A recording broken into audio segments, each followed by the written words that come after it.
Hey everyone, time for another episode of Big Roy Cooks. This time around, it's going to be a family recipe. This is going to be fried bananas that my Auntie Boleyn, my late Auntie Boleyn, used to cook a lot. It was a favorite of her grandchildren and her sons and daughters, but it was a favorite of mine too. Now, she actually told me how to cook this, and stupid me was, I was looking and watching at her do the whole thing, thinking, okay, I'll write it down afterwards. Yeah, I did not write it down. So I went online and found a recipe that hopefully will come close to her fried bananas, all right? So just a reminder and just kind of a tip to everyone.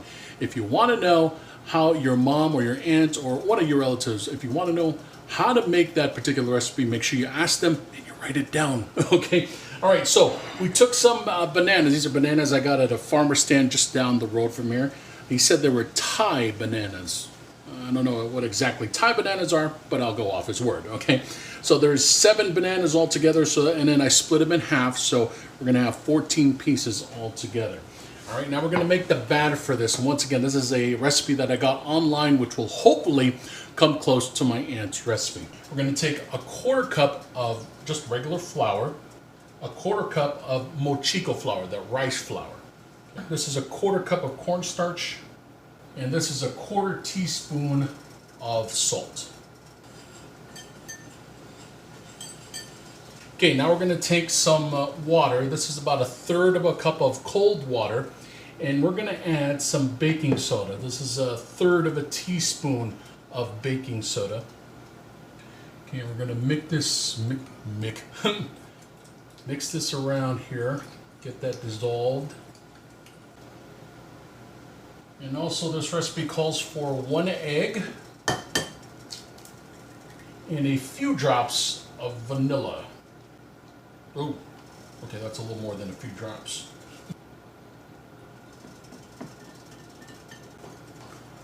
Okay, got a nice batter going there. Got a bowl, this is about 1/4, maybe just a little over 1/4, so 1/4 to 2/3 of a cup of mochiko flour that's just dry. Okay, now we're going to take a banana, we're going to dip it into the batter, and then we'll dip it into the mochiko.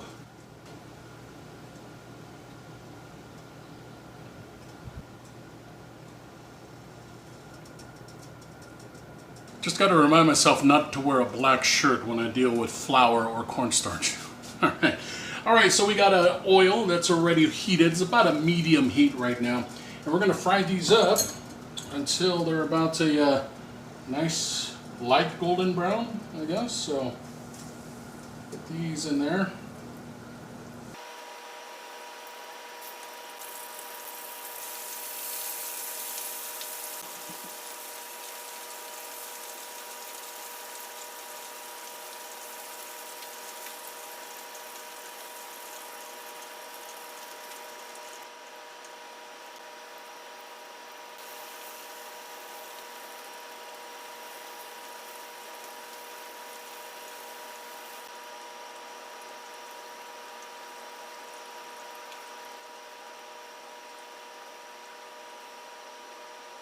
Okay, so doesn't look exactly what my aunt cooked in terms of what I remember.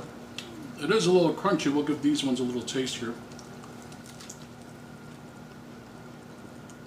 Okay, I'll say this. It's good, but it's not quite what I remember my aunt's recipe was. Her batter was a little bit really crispy, almost like peanut brittle-like, for lack of a better analogy. But her batter was a little bit more sweet. Maybe I had to add a little sugar.